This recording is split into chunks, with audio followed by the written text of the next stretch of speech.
My name is Jennifer Greenlaw. I've been with TorontoFire Services Communications for 13 and a half years. I initially got into this field of work because I wanted to be able to help people in their time of need. My father was in the fire department with Canadian Forces, Armed Forces. My sister works for Vaughan Fire, so it's a bit of a family business. I'm honored and humbled to have been nominated and to receive the award. We work as a team up here. We're only as good as the people we work beside. We certainly can't do it alone. I feel it's often a job that isn't necessarily recognized. We're behind the lines. So it's really nice to actually have the opportunity to accept this on behalf of my coworkers. And the benefit of working in a team environment like this is you're always relying on one another. I mean, you can't get through the day without them. So as nice as it is to be recognized, specifically myself, I couldn't have done any of it without my team. I mean, we're one of the support divisions for the operations, and a lot of us take pride in the fact that we do have an integral part to what goes on out there, even if we're not necessarily seen. And we're kind of like the first responders.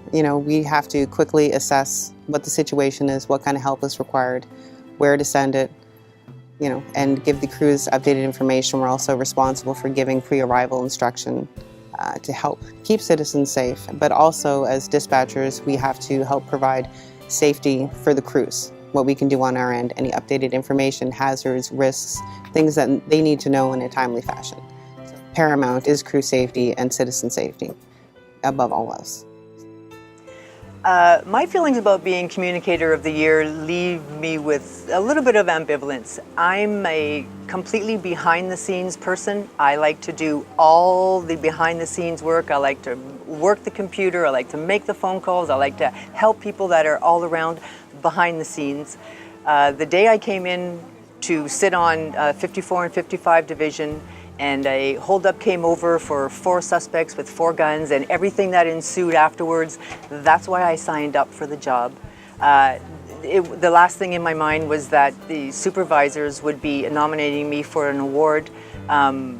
Having said that, I do appreciate Mark Florence and Evelyn Lee for having signed me up for this, and those on the 911 committee who actually thought that it was one that deserved the Communicator of 2015. I ended up in communications accidentally. I'd worked at headquarters for about a year in 1988-89 and decided to move to Montreal to just try something new. It didn't work out. I lived there for about 3 years, came back and reapplied to the Toronto Police because I had enjoyed myself for the first time that I was there at headquarters. Got hired, rehired again when I came back after applying and having some recommendations from supervisors previous, and ended up in employment where I had to help with them hiring 22 or 23 dispatchers. I did the hiring process and was approached by one of the trainers to go for it and see how I did. And that's how I went in here. I got into this job. It was completely by fluke. It wasn't what I was intending to do. It just kind of happened, and 22 years later, I still am here doing the job that I still quite enjoy.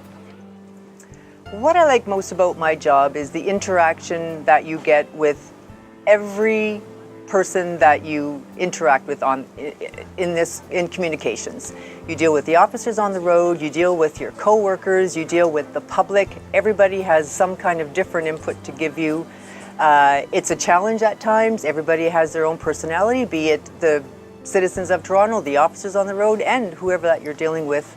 I just like at the end of the day knowing that I've helped as many people as I can. Sometimes it's a little trickier than other times, but you do the best that you can, and I go home self-assured. I like to go home self-assured that I've done. If it means going beyond and above every once in a while, that's what it takes and that's what gets done. It's just the way I work, the way I always have.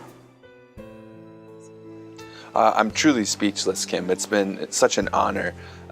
This career, my entire life, has been a passion of mine. So to be recognized and honored by my peers is something that's truly special to me. I've worked in Toronto for 8 years now. I was an ambulance communications officer for Lindsay CAC 3 years prior to coming here. And since I've been here in Toronto, the last 2.5 years I've worked as a communications training officer. In the last year I've been working as a senior EMD. I would like the public to know that all of us here at Toronto Paramedic Services are a very dedicated group of people.